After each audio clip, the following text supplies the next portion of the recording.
So we'll start from the Daily Wire. It says Netflix and TikTok announced on Sunday that they have suspended their services inside Russia following Russian President Vladimir Putin's decision to invade Ukraine.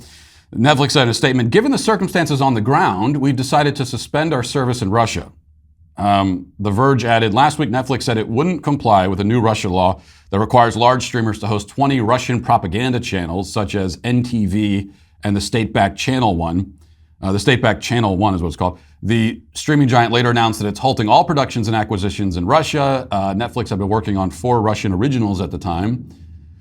Netflix currently has around 1 million subscribers in Russia, so all of them are out of luck now. And TikTok announced on Sunday that it was also suspending its services inside Russia for safety reasons. They said TikTok is an outlet for creativity and entertainment that can provide a source of relief and human connection during a time of war when people are facing immense tragedy and isolation, according to this is the company in a statement. However, our highest priority is the safety of our employees and our users. And in light of Russia's new fake news law, we have no choice but to suspend live streaming and new content to our video service in Russia while we review the safety implications of this law. Now, the first thing that you think is, okay, they got rid of Netflix, they don't have TikTok.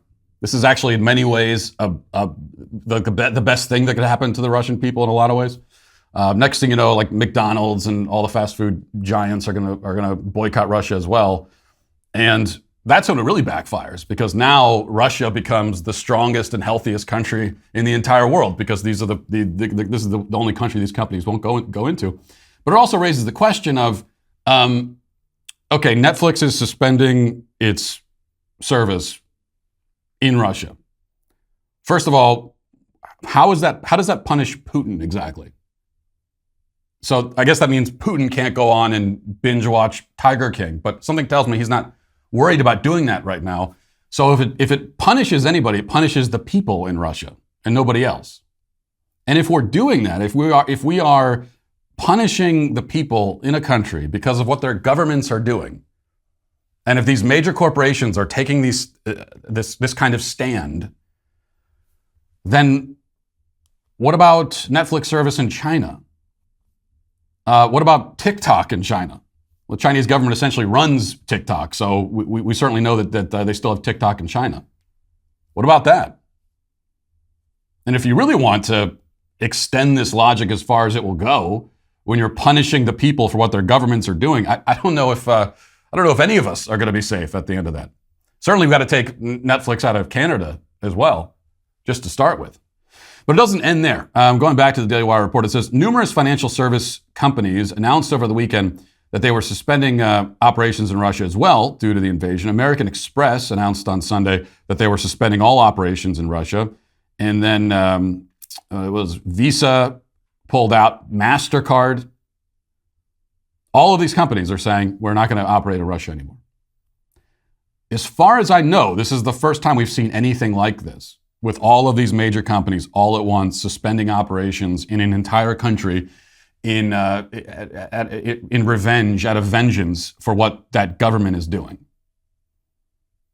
And the follow-up to this story, by the way, of all the financial organizations pulling out of Russia is that, as I was just reading in a different headline, is that now Russia is turning to China to make up for all of this. So you can't have Visa, you can't have MasterCard. Now they're going to go to, for all their banking needs and all their financial needs, now they're going to rely on China even more than they did before. How does that help us? How does that help the West in the long run? To send Russia and Russians fleeing even more into the arms of China. So when we start punishing the people of Russia, I know how that can hurt. I can imagine all the ways that will hurt. Strengthening the bond between Russia and China, which we don't want. Turning Russians against the West even more. When they already, it seems, there's a strong anti-war contingent and feeling among Russians, at least based on what we're being told by Western media, that this war is unpopular in Russia as it is. So you could flip that sentiment against you. That's the bad. That's the bad thing that can happen. Okay, that's the negative. That's the loss. But what's the win? What's the advantage? What do we gain from this? Is my question. And I can't help but keep going back to this point here that after 9/11, we were constantly warned, like the very next day, one of the first priorities, one of the number one priorities after 9/11 was to make sure that there was no Islamophobia. In fact, prior to 9/11, I'm not sure I even ever heard the phrase Islamophobia. After 9/11 is when it became mainstream, and we kept hearing about this problem of Islamophobia. So we were in our country, there was this intense focus on making sure that regular Muslim people are not held responsible for what some Muslims did. And then you fast forward a little bit, and China invents a virus in a lab, unleashes it on the world one way or another, kills 5 million people. And again, what's one of the first things we hear? That we can't have anti-Asian hate has to stop. There's a plague of anti-Asian hate, which is an even bigger epidemic, even bigger plague than COVID itself. To so much as call the coronavirus the China virus is itself an act. It's a hate crime against Asians. And yet with Russia, now all of a sudden it's, hold them all accountable. Punish all Russian people.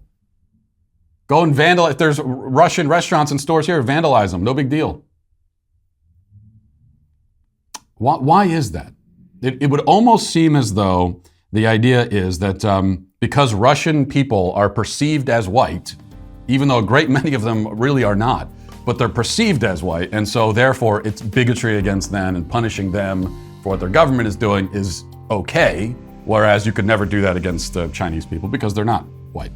Well, I hope you enjoyed that clip from the Matt Walsh Show. If you did, go ahead and hit that subscribe button right down there so you can stay up to date on all of our future content.